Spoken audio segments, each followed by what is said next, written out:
पानी जो होता है खारा पानी, वो कितना ही पी लो प्यास बुझती है, कभी नहीं बुझती है। समुद्र में कितनी ही नदियां आकर मिलती है, लेकिन वो कभी तृप्त हो पाता है, 1 इंच भी ज्यादा बढ़ नहीं पाता है। ईंधन में कितनी भी लकड़ी डालते जाएं, अग्नि में कितना भी ईंधन देते जाएं, क्या अग्नि कभी शांत हो सकती है? सब राख हो जाता है, खाक हो जाता है। इसी प्रकार से हमारे सामने भी यदि 3 लोक की संपदा भी रख दी जाए, तो ये मन है ना, इसकी कभी तृप्ति नहीं होगी, कभी भी इसकी इच्छा की पूर्ति नहीं हो पाएगी। इच्छा आकाश समानः, आकाश के समान अनंत है, अनंत इच्छाएं रहती है, एक के बाद दूसरी चलती रहती है। इसका कारण क्या है? कारण अपन ने जाना, मोह। हाँ, मोह संवृतम ज्ञानम, मोह से ढका हुआ ज्ञान, जो मोह जो उसके ऊपर आवरण आ गया है, वो इससे हम पर को भी अपना मान रहे हैं।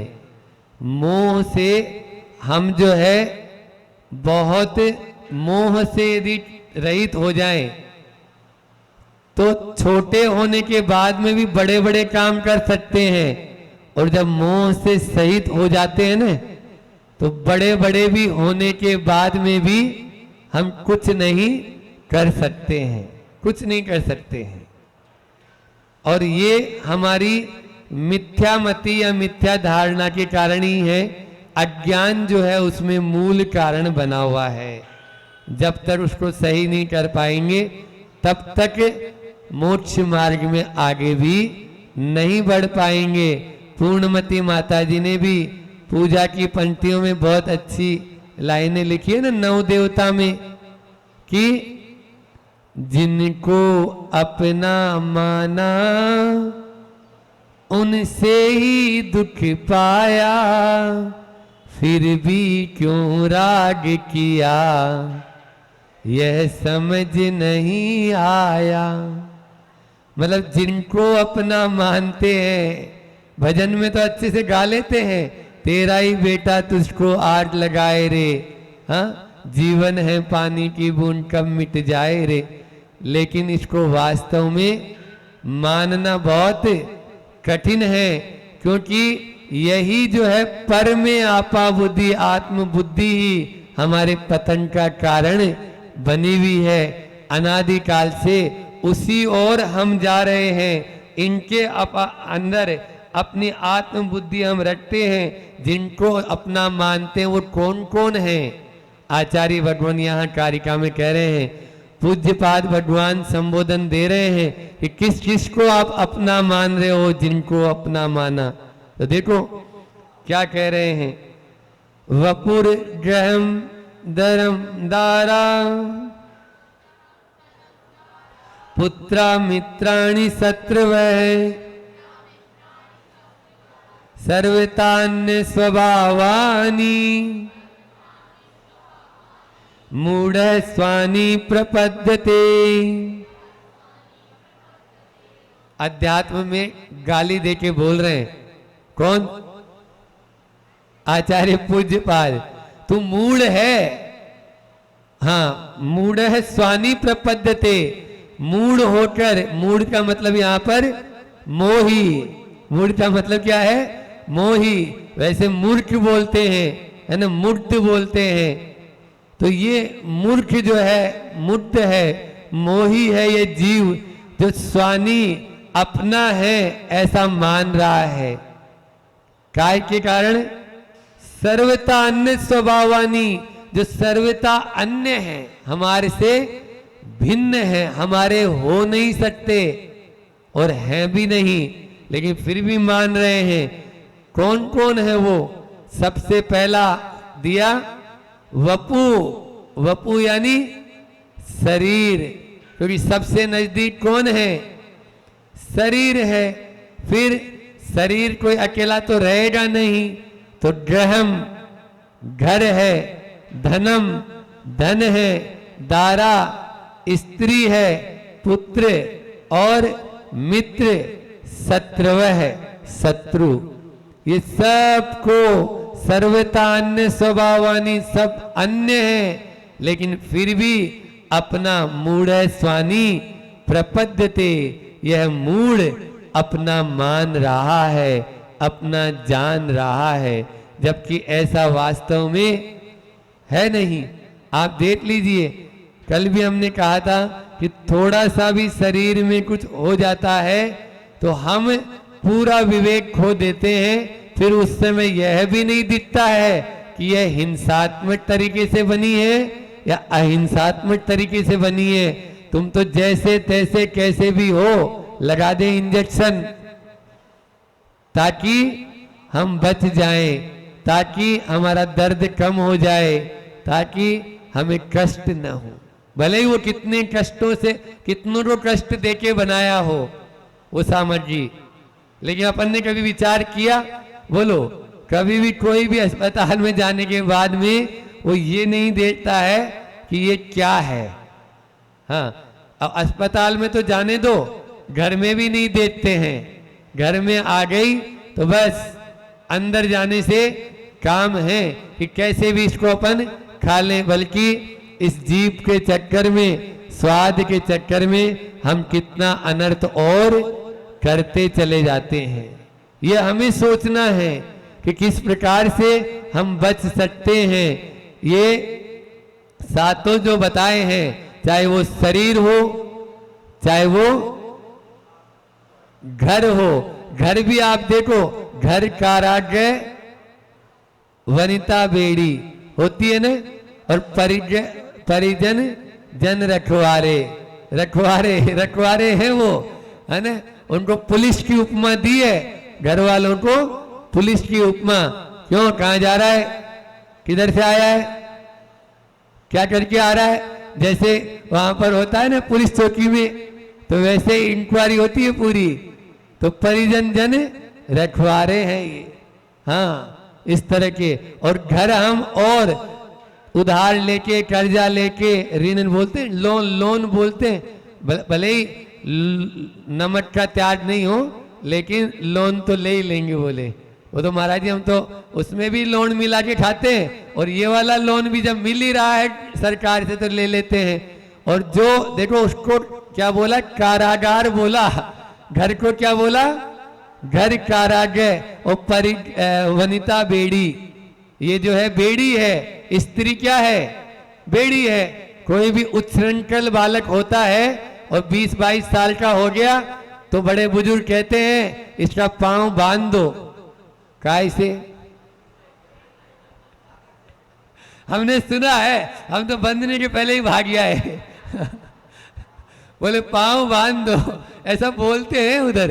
तो पांव बांध काय से? बेड़ी से। हथकड़ी में तो फिर भी आदमी भाग सकता है, लेकिन पांव की बेड़ी में नहीं भाग सकता है।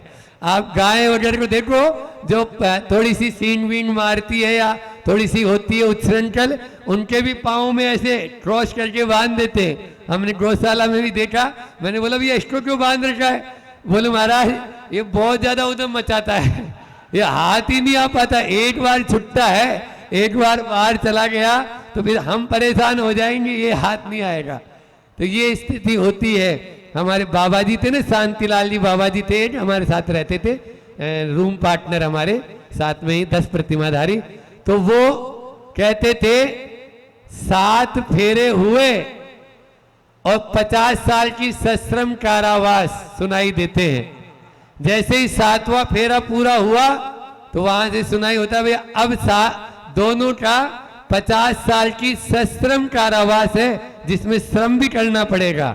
आप ऐसा नहीं फ्री फोकट में जेल में बंद हो जाएंगे तो मिल जाएगी, जेल तो है ही, जेल के साथ में श्रम भी आपको करके देना है, उसका भी निर्वाह करना है, वो आपका निर्वाह करेगी।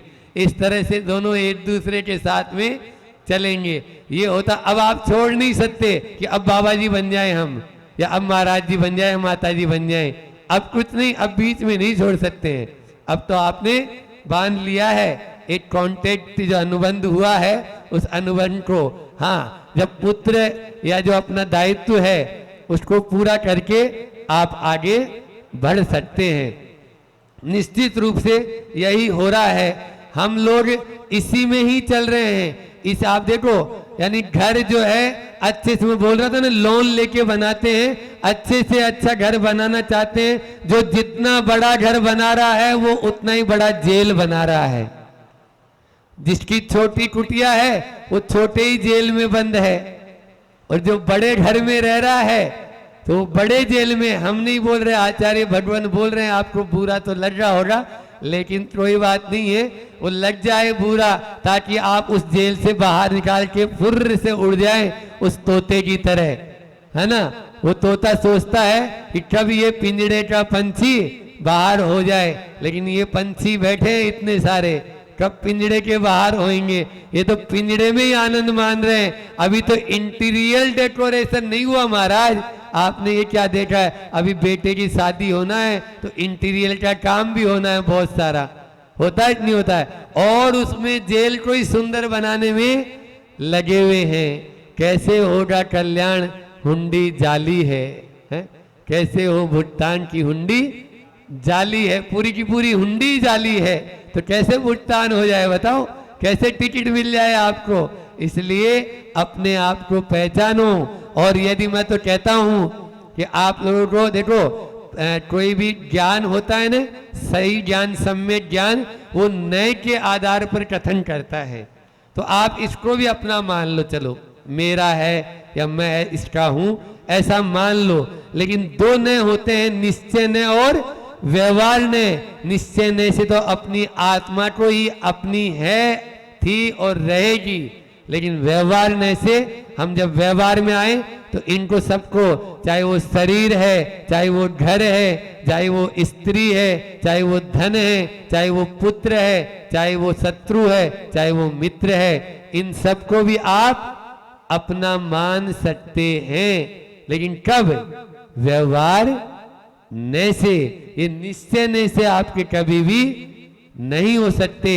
इसलिए इस मोह पर अंकुश लगाने की जरूरत है। जिस प्रकार से हाथी को अंकुश से, ऊंट को नकेल से, और घोड़े को लगाम से, और गाड़ी को ब्रेक से आप नियंत्रण में रख पाते हो, वैसे ही इस मोह को संयम से नियंत्रण में रख सकते हैं। संयम रूपी इस पे नकेल लगाओ, इस पे लगाम लगाओ, इस पे अंकुश लगाओ या इस पे ब्रेक लगाओ, तभी हम इस मोह पर विजय प्राप्त कर सकते हैं। नहीं तो यही हमारे पर विजय प्राप्त कर ले। विजय तो आया है आज बमीठा से, हाँ, लेकिन विजय तभी प्राप्त कर पाएंगे मोह पर जब हम संयम रूपी अंकुश को ग्रहण करेंगे, संयम रूपी लगाम को चलाएंगे। एक एक इंद्रिय के वशीभूत होकर किस प्रकार से मोही जीव कहाँ चला जाता है। स्पर्शन इंद्रिय के वशीभूत हुआ हाथी इतना बलशाली होता है जिसको कोई पकड़ नहीं सकता है, लेकिन फिर भी वो आदमी ऐसा खुरापाती है, खुरापाती है और क्या, कि उस अच्छे से बड़े बलवान त्रिलोक मंडन हाथी को भी बस में करने की क्षमता ले आता है। और वो हाथी स्पर्शन इंद्रिय के वशीभूत होकर गड्ढे में गिर जाता है। रसना इंद्रिय के वशीभूत होकर वो मछली, उस मछली का वो कांटा ही, आटे का कांटा ही उसके प्राणों का संकट बन जाता है। वो बोलती है मछली पर या तो आटा लगाते हैं या कुछ जीव भी लगा देते हैं, ये होते हैं ना इल्ली वगैरह आटे में, हाँ छोटे छोटे से।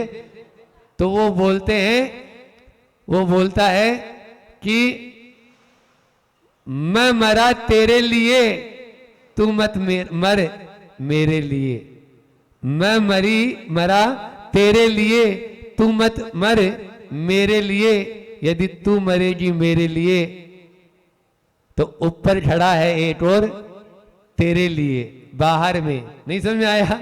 समझ में इसलिए कि पानी में वो डाला तो वो पानी में जैसे ही डालता है तो वो जीव बोल रहा है, एक मछली उसको खाने के लिए दौड़ रही है, तो बोल रही है कि मैं मरा तेरे लिए, तू मत मर मेरे लिए, यदि तू मरेगी मेरे लिए तो ऊपर खड़ा है जो शिकारी है या जाल जो बिछा रखा है वो पकड़ने के लिए तुझे खड़ा है, इसलिए अपने आप को बचाओ।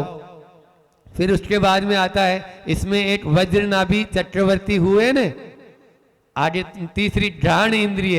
घ्राण इंद्रिय में भंवरा, भंवरा जो है भ्रमर जो होता है वो अपने प्राण गंवा देता है।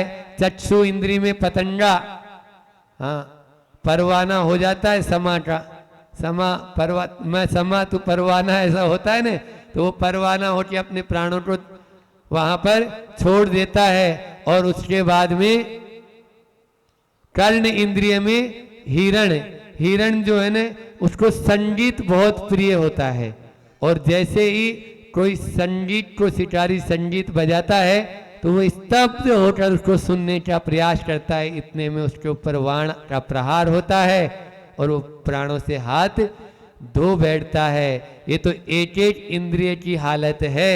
जो पांचों इंद्रियों में जो यानी वशीभूत है उसका क्या हाल हो रहा होगा।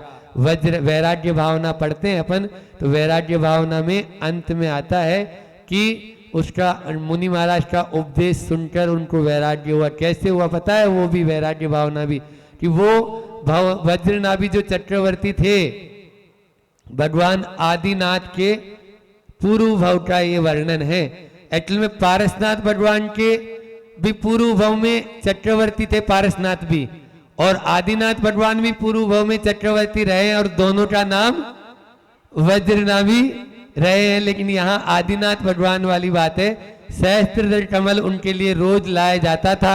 एक दिन वो उस पर हाथ फेरते हैं, जैसे ही हाथ फेरते हैं तो उन हाथ में उनको कुछ चुभता है, और चुभता है तो वो देखते हैं ये क्या है। उसमें देखा तो भंवरा इतना बड़ा, और वो भंवरा जो है वो मरा हुआ है।